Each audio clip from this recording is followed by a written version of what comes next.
All right, let's check out a movie for tonight. What seems good? Always a good one, but not tonight. You know, it's good, but maybe later.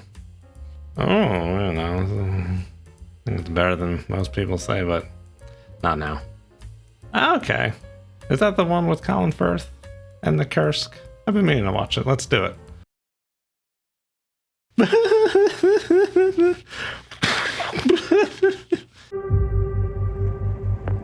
Command priority com, I need to speak to the captain. This is the captain. Sir, our test torpedo's angry. 142 degrees and rising. 148. Hey everyone, FPS Chasley here, and I'm here to talk about the 2018 movie The Command, as it's known in the United States, but also called Kursk in the rest of the world. We'll get into that title choice a little bit later. As far as movies go where everyone dies in the end, you know, it's a pretty good one. And, you know, as far as a movie that goes about capturing the Kursk disaster, I don't think there really are many other movies about it, but it does a pretty good job of capturing how the Kursk disaster went down.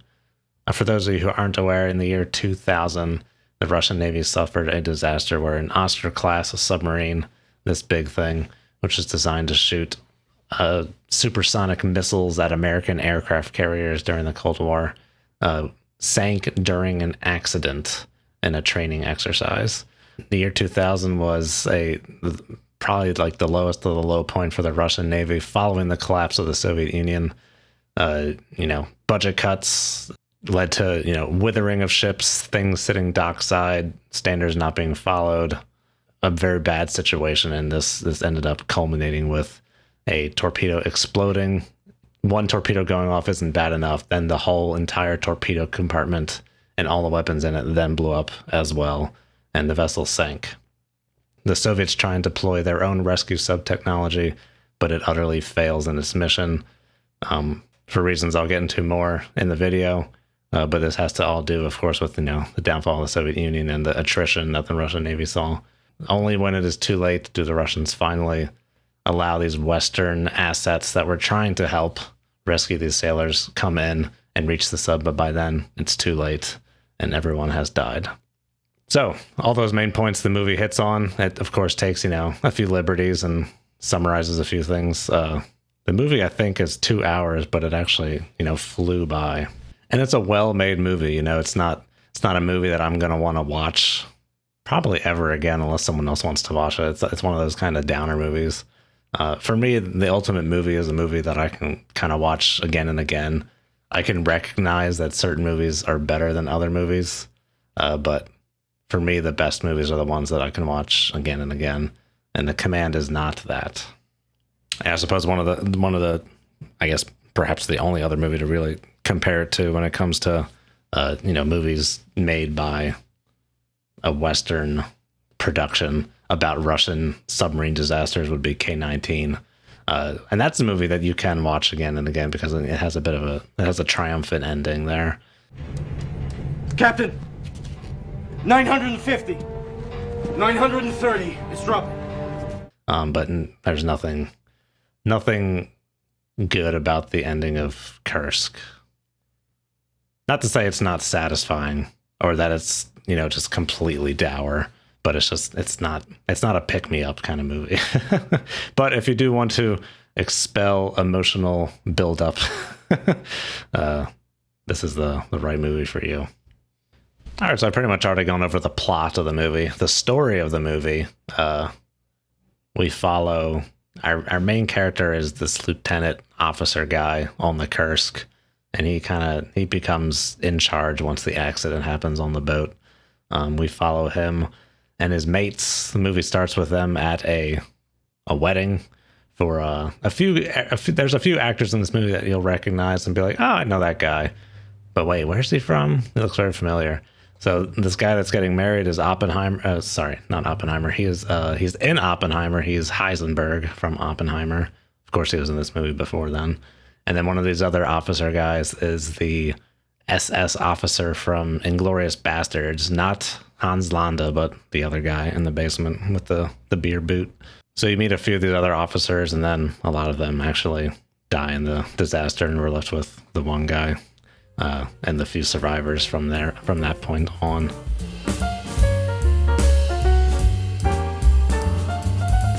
All right, so the beginning of this movie is utterly baffling from a technical standpoint. The movie starts not full frame. So I spent probably a good 15 minutes when I started this movie trying to, I thought it was maybe it's because I was playing the movie on my TV, and then I tried playing it on a laptop, and it still was not full frame. So what I mean is, like, if we have this picture here of me, the movie might have taken up like this much space, and the rest was like black. So I was like, oh god, it's not fitting the frame. There's some kind of scaling issue, whatever. So once I didn't work on the TV, didn't work on the laptop, or rather it looked the same on both, I decided to just go with it. And then eventually, once this introductory wedding scene ends, the frame that was like this then pulls out and then goes full widescreen. And it's a baffling choice. I don't know what was intended by this. I mean, this like inlaid frame is like a 4:3 ratio. So like old TVs use that ratio, old glass TVs. But it's like, it wasn't filmed in such a way where it looked like old footage or anything like that. It was the movie quality still looked the same in that shrunken frame. Very bizarre choice. I've never seen anything like it. I didn't like it because it just confused the hell out of me. But keep watching. It will go full widescreen eventually. Speaking of that front, if you're going to use that format, I feel like the movie could have... it kind of alludes to it a little bit with like the decay and the attrition and the fall of the Soviet Union, sorry state of the post-Soviet Union Russian Navy. But I feel like they should have used that first part to kind of do like a newsreel thing, or like some kind of montage to set the stage for the disaster. But yeah, that's just my opinion. I feel like that would have been handy, because this is, unless you're like a Navy geek, I don't think many people are going to remember or know about this disaster.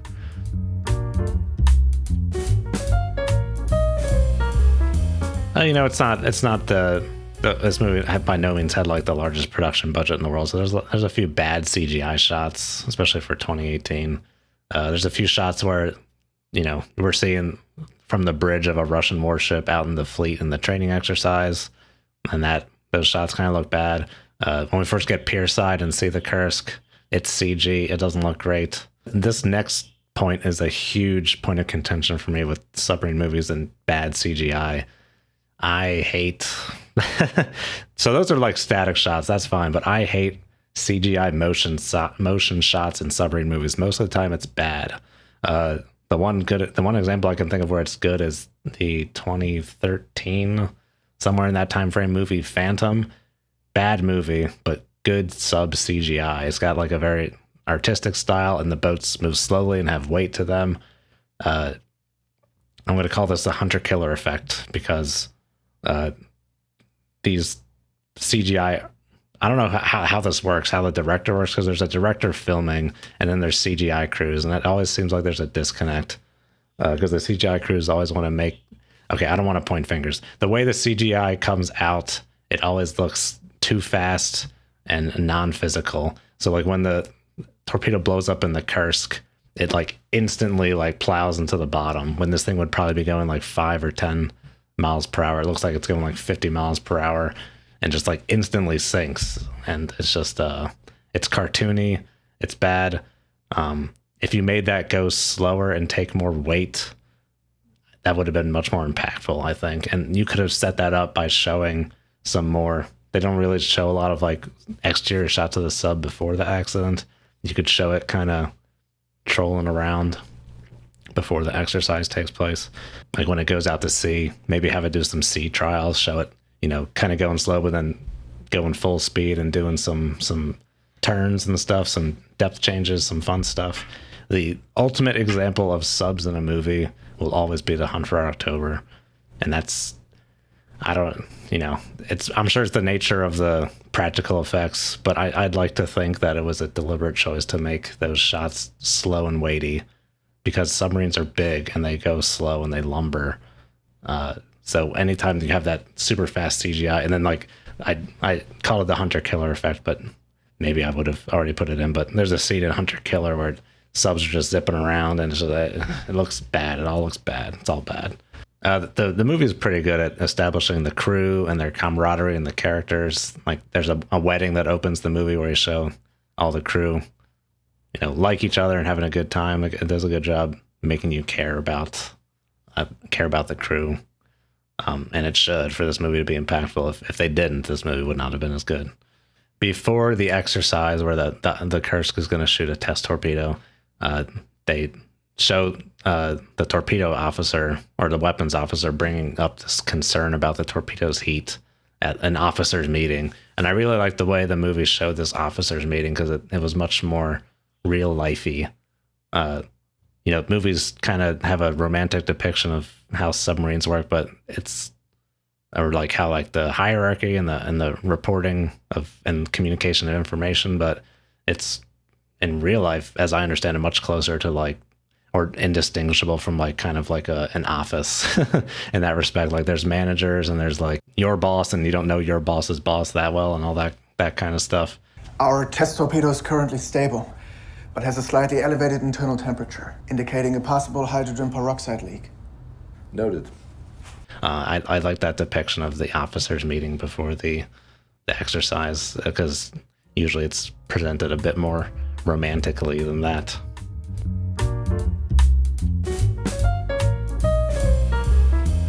So as I mentioned before that the Soviets had difficulties with the rescue vehicles, the movie does a good job depicting this. It's not connecting. We're in position. Batteries at 25%. The movie, I believe, explains it that they can't really make a seal, like they can get in contact with a sub, but the rubber gasket can't make a seal.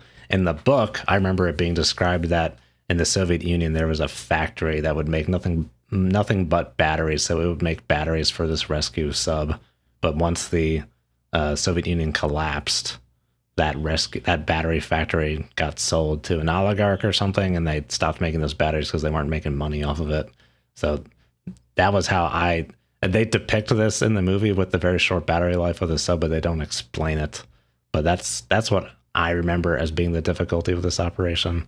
And then they also explain it as perhaps that the better Russian subs are on Mir, I believe the ship is named, that was going to explode the Titanic at this time.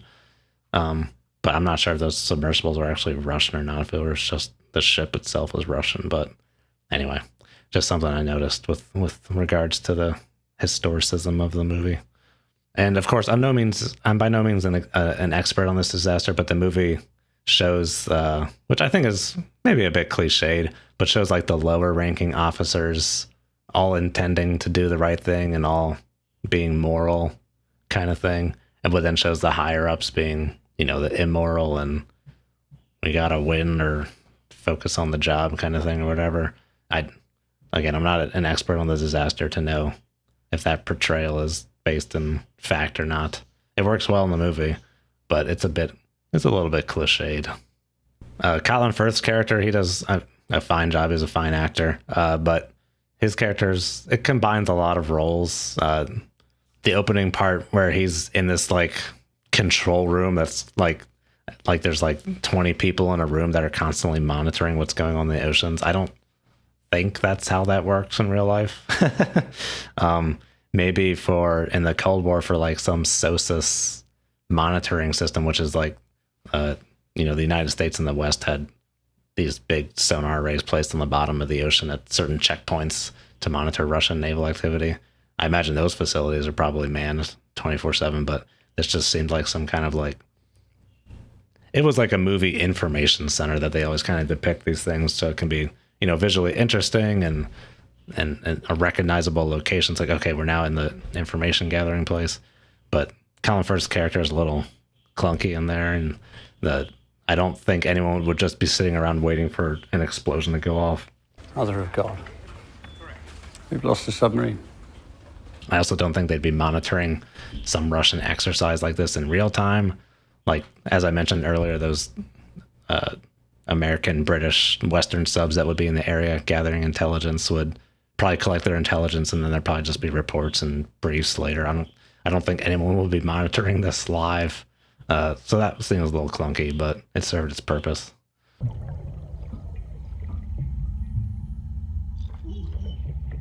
Okay, now we have to talk about the adventure sequence. There's a sequence during the disaster where the head officer guy from the survivors of Kursk and some other dude have to go into a forward compartment that is flooding and go get some oxygen candles. And, it actually worked pretty well in terms of movie making and kind of breaking up the accident a bit, putting a little tense, action-y scene in there. I highly doubt it happened in real life, but, or at least not in the way that was depicted in the film. On the whole, it was objectively a little silly. And of course, it goes without saying that everything that the movie depicts the guys doing back there is all just kind of artistic license, like the perfect storm. It's just, just a guess at what their final days would have been like in there, because we don't know. They wrote letters and letters got recovered from them, but of course, everything else is conjecture. The ending of this movie was done, maybe not the ending, maybe the climax was done very, very well. And it had me crying like a baby, honestly. So right before the Western sub gets to the movie, they depict the flashover, which very likely happened. So, with the oxygen candles, if it hits the water, it explodes. So they do depict that.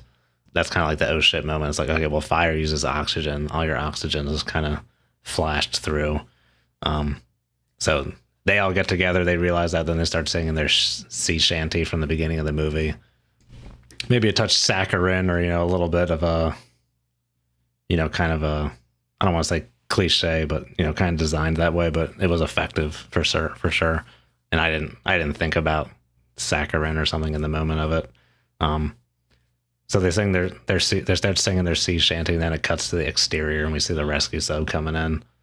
Earlier in the film, they set up these little like powder dispensers to see if there's like a flow differential across some boundary. The rescue sub approaches, and the divers come out, and they do that to the rear hatch, and nothing happens. So it's like, very good show not tell. Good movie making there with that. The movie's very good on that on the whole, like setup and payoff. So like things like that happened later in the movie were established earlier in the film. It just doesn't kind of come out of nowhere. And then also good with like Chekhov's gun, where like you don't see things, like everything you kind of see in the movie has a purpose later on. You don't get introduced to things that don't pan out or whatever. So the movie was very good in that regard in terms of like some good filmmaking attributes. But yeah, so we see that there's no flow past the hatch, and then of course they open it up and it's fully flooded as we expected, and then they crack some glow lights and drop those in. And yeah, I mean, the artsy farts into this scene is through the roof, but maybe not through the roof, but it was done very tastefully. So we see that fall in, and then we see all our crew members are dead. It's almost getting me like emotional right now just recalling it. I thought it was really well done. It's I don't know what it is. It's kind of like it was like a dream state maybe before, when we kind of saw them, what they could have been doing on the boat or how things could have gone. And then we kind of cut to this moment, and now it's like we're back to like reality. It wasn't really like set up that way, but there's like a sharp contrast with it of like, oh, you were getting to know the guys, they might actually make it, but then it kind of hard cuts on you and shows you what the grim reality of it was. And it was just very well done. Very good scene. And the tears, maybe, I don't know if tears of frustration is the thing, but it was almost as frustrating as it was sad to know that these guys could have been rescued if, things had gone differently.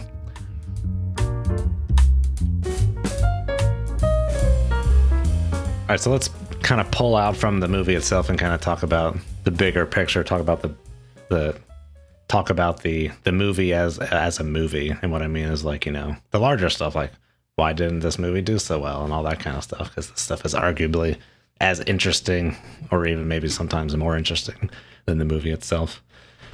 Why did this movie do poorly? Number one reason is the title is shit, in my opinion. What does the command mean? I don't even know.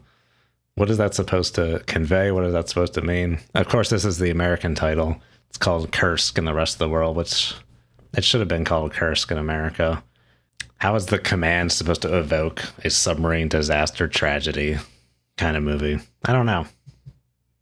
I'd like to know more of the thought process around that. Of course, it's some kind of, it's Hollywood. It's always a cynical decision, some decision to try and, appeal to a larger audience. But when this movie came out, 2018 or 2019, it was a pretty elevated time of perhaps anti-Russian sentiment. Yeah, I'll just flat out say it, anti-Russian sentiment here in the US. So I'm going to assume that the American distribution didn't really want a direct link to Russian, like a Russian-based kind of movie, or try and look like they're being Russian simps or something. Maybe they were hoping that you would get into the movie on this generic-ass command title and the cover, or the movie poster, and then, the movie would then work at that point, because it's not a Russian sympathy. It's about these sailors, or whatever Russian sympathy means, or you know what I'm trying to say. Could this movie have ever done well at that time period? Who knows? It's kind of like K-19. K-19 might be similar in that regard, even though that came out in 2002, 10 or so years after the Soviet Union fell, but still Americans weren't really in a position to want to sympathize with Soviets. I don't know. It's tricky. It's an interesting topic, but I don't really want to get into it too much more deeply than that. That could be its whole own video. But I think it was basically that the distribution company didn't think that Americans would be able to appreciate the movie if it were looking like it was trying to be like a Russian sympathetic kind of movie, which is, I suppose, understandable. It's not what the movie is about, but I guess when you're communicating via a movie poster and a title, there's only so much you can say easily. Who knows? I don't think I could have made it do any better. Maybe the only way you could have made it do better is show like Russian sailors suffering on the movie poster when like an evil like Putin, there's that like evil Putin shot like in the background of the movie poster there, because this was very early in his presidency reign, whatever you want to call it. And if you're new to my channel, I'm a big submarine nerd, and a lot of my audience is as well. And I'm probably going to say what a lot of them don't want to hear, but I just think in general, submarine movies are not popular. Otherwise, more of them would be made. I kind of have this discussion with people about like, why hasn't this submarine thing been made, or why haven't more submarine movies been made? I just don't think they're generally very popular. Let me clarify that. I think there's definitely been a few submarine movies that have been very popular, but I think overall the range of topics you can cover with such a movie is limited. So it gets to a point where it's like, okay, what else can you do with a submarine movie? Hunt for October is a pretty damn amazing submarine movie. Das Boot's a pretty damn amazing submarine movie. There's not much more left to do unless you're a submarine nerd.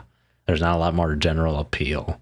People like infantry when it comes to war movies. They always have. I think it's more relatable. Just kind of the nature of the game. There's less techno jargon, all that kind of stuff. It's simpler to know and see what's going on. Having said that, this isn't really a submarine movie in that regard. This is like a survival race against the clock kind of movie. This isn't really a submarine movie. The submarine's just a setting or a backdrop. So that plays into it too. But yes, just to wrap up, overall, I would definitely recommend you check out this film if you haven't. If you don't want to be sad, I would not check it out. If you're in a sad state in your life, maybe not check it out. But yeah, it's definitely a good movie to see, a solidly well-made film. But like I said, it's the movie it may be most similar to is K-19, but of course K-19 has a triumphant ending, or at least they succeeded, they did it kind of ending. They averted disaster, whereas this, they did not avert disaster. Disaster occurred. So there's a time and a place for such a movie, and if you feel like you want to experience such a movie, I definitely recommend it. So thank you guys very much for watching. This is a new format for me. I've done it once before with like Jack Ryan TV series. That was a long time ago, but I'd like to check out more movies that are kind of, on topic here with submarine focus or Navy focus. So yeah, hope to do some more of this soon. But yeah, until next time, I'll see you guys then. Have a good one. And as always, good hunting.